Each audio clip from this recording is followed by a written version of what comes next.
大家好，歡迎嚟到 NFA Centre 星期六嘅市場更新影片啦。如果大家中意呢類型嘅影片啦，記得訂閱我哋嘅頻道，可以俾個 like 呢條影片啦。同時都可以上 NFA.Centre 睇更加多相關嘅內容嘅。事不宜遲啦，我哋立即開始啦。我哋又睇翻恒生指數啦。咁啊，恒生指數咧已經連升咗3個禮拜㗎啦，連升咗3個禮拜。咁3個禮拜代表住啲咩咧？我哋見到第3個禮拜咧，其實咧就係踢咗呢一個嘅20週嘅平均線嘅。咁我哋見到呢個20週平均線就係橙色線咧，就喺25,000點度啦。咁其實我哋一路都講嘅，即係其實已經上2個禮拜都一路都喺度講咧，就係講緊恒生指數咧好有機會翻返去20週呢個平均線掂一掂咧，之後就落翻去。事實都係咁嘅。我哋今個禮拜開頭嗰陣咧就見到恒生指數係上升啦，咁我哋去翻日子去睇啦。原本咧真係升到去星期四，咁今個禮拜五咧，即係啱啱禮拜五咧，就一日咧就跌咗400點啦，就落翻去24,500嘅呢個水平嘅。咁所以就20週平均線一路都係一個比較大嘅壓力啦。呢幾個月都會見到㗎啦，即係自從尤其是有個死交叉之後咧，我哋見到20週平均線對於港股嚟講會係一個比較大嘅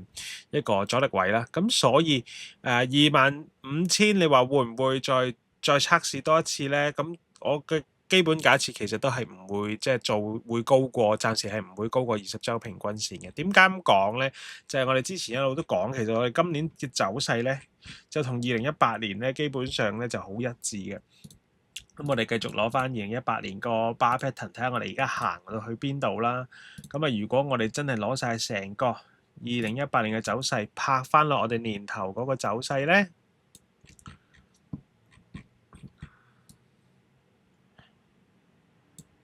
一路都講㗎啦，我哋年頭已經好相似啦，年頭有個高位啦，跟住你2、3月有個低位啦，6月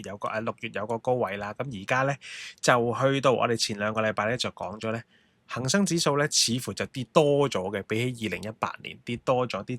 多咧？我哋睇一睇。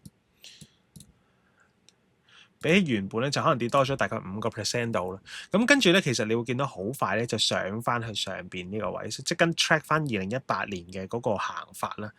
咁但係好明顯嘅，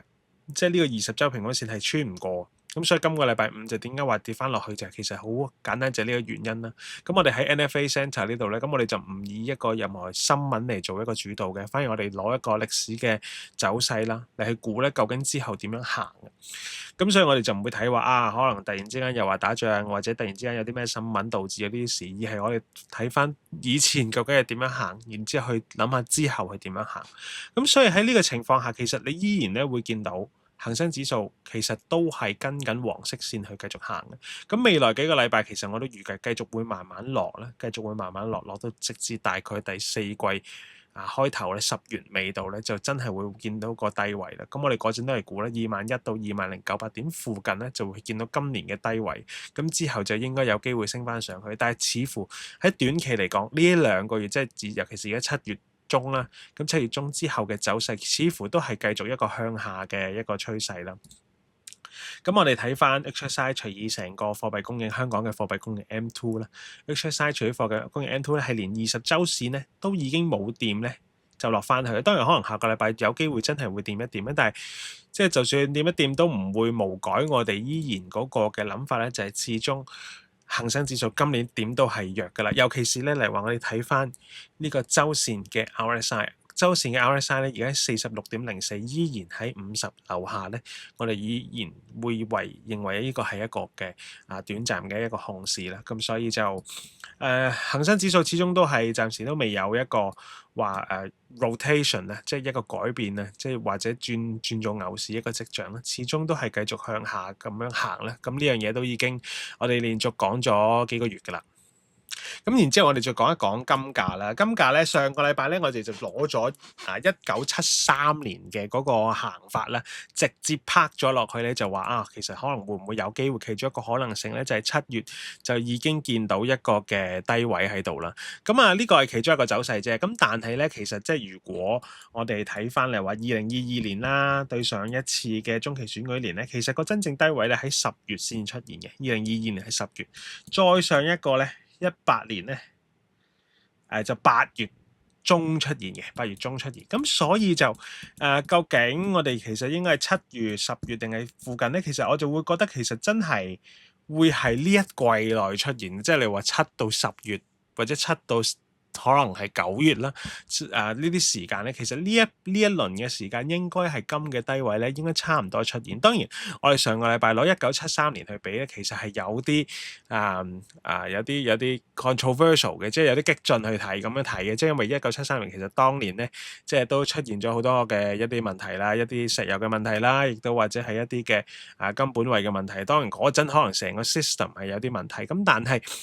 如果即係我哋攞翻成個走勢，其實都好相似，即係我哋都係由高位跌咗20零個 percent，然之後再升翻上去咁樣。咁所以就我依然預估咧，今年年尾係有機會上翻去4600啦，甚至啦可以挑戰翻個新高啦。咁視乎睇下我哋嗰個低位咧，究竟係幾時出現啦？如果喺7月，即係今個月已經真係已經掂到呢個低位，尤其是我哋直接拉呢條2025年嘅呢條線直接拉過嚟，我哋會見到其實如果呢度附近真係一個低位嘅話，其實今年係有機會仲有機會創新高。但係如果話去到10月先至見到個低位嘅時候咧，咁可能個高位咧就要等到下年先至再出現，甚至咧我哋可能會試一次 test 一次上去啦，再落翻嚟先再上去。咁呢個就會可能去到要下年第一季先至再出現啦。咁所以睇下金價未來1、2個禮拜嘅走勢究竟係點樣行咧，咁就好決定到今年年尾咧究竟會發生啲乜嘢事啦。講完恒生指數啦，講完金啦，有一樣嘢咧，我哋連續幾個禮拜都冇講噶啦，咁我都費事講啦，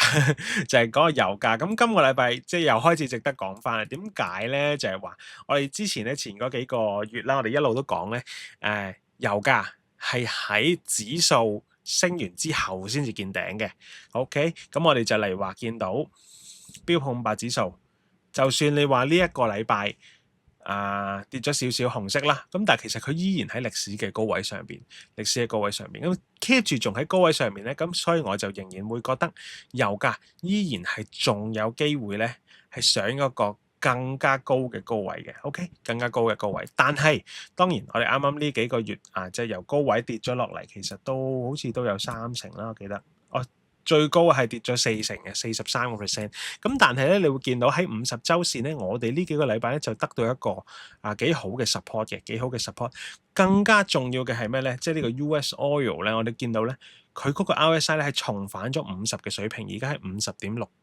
咁所以我就會覺得似乎油價嘅休息咧，暫時已經告一段落啦，準備咧又 pick up 翻咧，有機會上翻喺呢個20週線攞一落，再上，有機會咁樣係再上啦。咁點解會咁講咧？就係例如話，我哋當睇翻過去幾次嘅油價測試一個新高嘅情況咧，其實我哋都係見到上一上再落去踢20週平均線，上一上再踢20週平均線，再上一上呢個咧就踢咗50週平均線嘅。即係呢個嘅紫色嘅線啦，咁我哋今次都一樣踢咗50週平均線咧，其實咧都係隔咗大概4-5條巴，即係4-5個禮拜度咧之後就上翻去。我哋亦都係差唔多啊。其實我哋過咗3-4個禮拜度咧，而家都係上翻去。然之後咧個重點就係咧，佢就算喺50週升到去20週之後咧，其實佢都係唔會再落翻去，再試多幾次先上嘅，而係直接上一個新高嘅。咁所以喺呢一個情況底下咧，我會認為咧油價好有機會咧，未來呢幾個禮拜咧係繼續向上行。下一次咧就係挑戰一個20週嘅平均線啊。咁除咗我哋睇 RSI 之外咧，其實我哋都可以睇一個叫做trend extend 嘅 fib extension 啦。咁如果我哋咁樣畫翻上去咧，睇翻個底啦。咁下一次咁我哋而家就挑戰緊咧81.88呢個水平啦。咁我哋過去呢幾日其實都係 test 緊呢個水平。咁如果一旦升穿咧，下一次其實就啱啱好咧90蚊咧。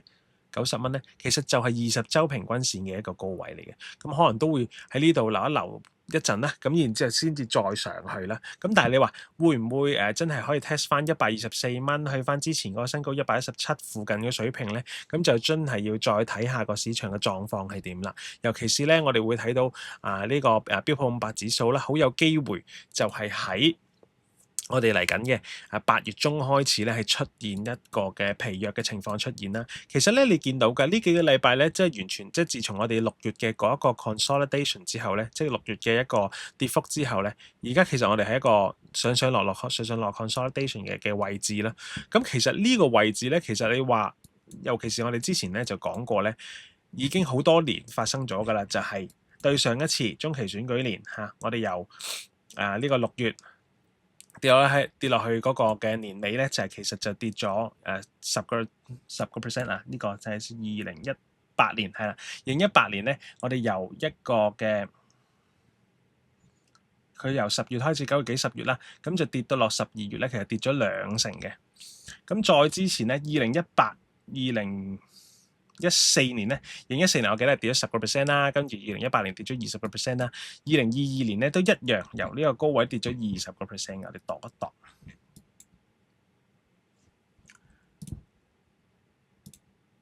係啦，我哋一樣係跌咗20% 嘅，咁所以我哋已經連續幾個禮拜之前都講緊就係話，我哋有機會係有一個嘅20% 嘅 drawdown 咧。咁如果20% 嘅 drawdown 就等於咧，其實就試翻去2025年年頭嘅我哋呢個高位嘅。咁如果係咁咧，例如話我哋將2025年嗰個嘅 consolidation，我哋攞個嘅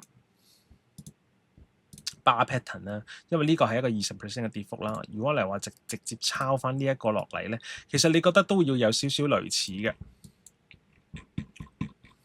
你會見到咧，其實我哋都係慢慢自從喺4月嘅低位之後啦，升翻上去啦，然之後6月有個頂部，然之後就跌翻少少，然之後再上，我預計可能都會仲係有1至2%嘅升幅啦，1至2%嘅升幅啦。之後咧就喺8月中開始咧，呢一個嘅標普500指數咧就應該會進入一個我哋第3、第4季嘅一個短暫嘅一個熊市嘅出現嘅。咁如果呢度跌20%，就係我哋啱啱講話去翻2025年2月嘅水平。咁當然過去啊，即係呢一個嘅我哋講緊中期選舉年。呢個係20%，呢個係20%。14年咧就係10% 嘅啫，14年就10%。咁所以個跌幅就係10至20%。咁所以我而家黃色線 show 緊嘅咧係一個跌，我覺得暫時應該係最大可能跌得最多嘅可能咧就係20% 啦。咁但係亦都有機會可能跌10% 就已經完。咁所以就會係預期一個第4季咧就有個10至20% 嘅跌幅咁樣咯。咁所以就大家要 keep 住去小心做一個嘅交易啦。咁尤其是進入我哋中期選舉年嘅第3、第4季咧，通常咧我哋嘅市況咧其實都係比較波動嘅。尤其是咧嚟話我哋見到一啲新股啦，例如話 SpaceX 啦，SpaceX 咧其實已經跌穿咗招股價㗎啦。講緊 SpaceX 嘅招股價咧就係135蚊啦。咁而家由距離佢135蚊嘅招股價咧，其實已經跌咗8% 㗎啦。OK， 已經由招股價跌咗8%。但係你話呢個係咪一個好少見嘅情況咧？其實絕對唔係喎。即係點解咁講咧？我哋而家睇翻咧，即係嗱咁SpaceX 嘅老闆就係 Elon Musk 啦。咁如果你睇翻 Tesla 當年上市咧，即係而家係380蚊啦。咁咧其實當年SpaceX 上市因為佢都分咗幾次股啦，咁而如果用翻今日嘅價錢去比咧，就大概上市嗰陣咧係1個1毫3嘅，1個1毫3。咁1個1毫3嗰陣，其實佢一上市之後咧，都已經由招股價咧跌咗11% 嘅，由招股價即係而家對比翻今日嘅 value 就係1個1毫3啦，跌咗11% 咧，之後咧先至再 pick up 翻嘅。之後先至再 pick up 分，但係咧2011-12年咧係一個比較股市係比較好嘅年份嚟嘅。但係如果我哋今年係一個中期選舉年嘅話咧，咁我就有少少懷疑咧，有冇機會咧仲有得再跌得多啲啦？咁例如話，如果135蚊淨係跟翻 Tesla 嗰個走勢跌大概11%，其實都仲有機會咧去到120蚊嘅水平嘅。但係如果我睇第3、第4季會有一個指數會有個20% 嘅跌幅嘅時候咧，咁可能仲有機會再跌多少少添。咁所以就SpaceX 呢個長遠嚟講咧，即係 Elon Musk 嘅股票咧，其實都我唔可以俾投資建議啦，但係我覺得即係你同 Elon Musk 對賭咧，永遠都係輸嘅，因為佢都真係一個好有實力嘅人啦，亦都好有行動力嘅一個人啦。咁所以就SpaceX 長遠都係睇好嘅。咁但係好有機會就可能一係就喺120蚊呢個水平有個支持啦，但亦都有機會喺第3、第4季當成個大盤落嘅時候咧，仲有機會再落多少少。咁就算去到而家今日，其實由上市到而家咧，其實已經跌咗45% 㗎啦。咁所以如果即係前2個月執咗嘅呢一個嘅 SpaceX，其實而家都有比較大嘅 drawdown。但係如果就算我哋睇翻 Tesla 咧，其實當年上市其實都有一個同樣嘅狀況啦，一樣咧都係有個大升之後有個大跌嘅。你會見到一上市嗰日咧係由一個1.3號咧升到去2蚊咧，之後再跌翻落去1蚊嘅。咁所以其實嗰個嘅升跌咧都係非常之大。但係如果我哋長遠嚟睇，即係長遠嚟睇一個 Tesla 嘅走勢，其實之後大家都知發生咩事啦，即係已經成為歷史啊！即係呢3-4年其實佢係以幾倍嘅升幅咁去上升咯。咁所以就睇下即係 SpaceX 會唔會跟隨即係佢自己之前嘅嗰個股票 Tesla 咁樣行咧？咁如果係嘅話咧，咁似乎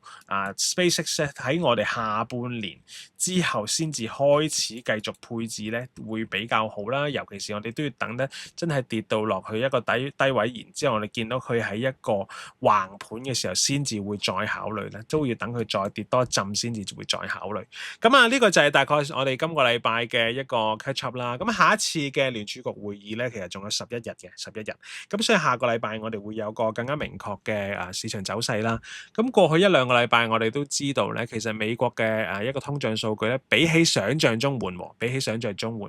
咁我哋都睇到咧，2年期嘅債券孳息率咧，其實最高位由4.29咧已經跌翻落去4.1噶啦。咁4.18，咁但係始終我哋而家嗰個利率咧就喺3.5到3.75嘅水平啦。咁所以其實聯儲局點樣都係有一個升息嘅必要噶啦。咁究竟升息嘅時間會唔會就係9月？然之後亦都係令到股市嘅催化劑就係一個。即係當然係需要一個故事咧，即係如果大家需要一個故事，呢個就係嗰個故事咧，就係可能就係9月會加息嘅時候，咁然之後就令到 market 咧就有第3、第4季嘅一個跌幅喺度啦。咁究竟點樣行咧？我哋繼續呢幾個禮拜繼續一齊睇啦。咁如果大家有咩問題，隨時喺呢條片下邊 comment 留言啦，亦都歡迎 join我哋嘅 Telegram 一齊去傾偈嘅。咁我哋下個禮拜再見，拜拜。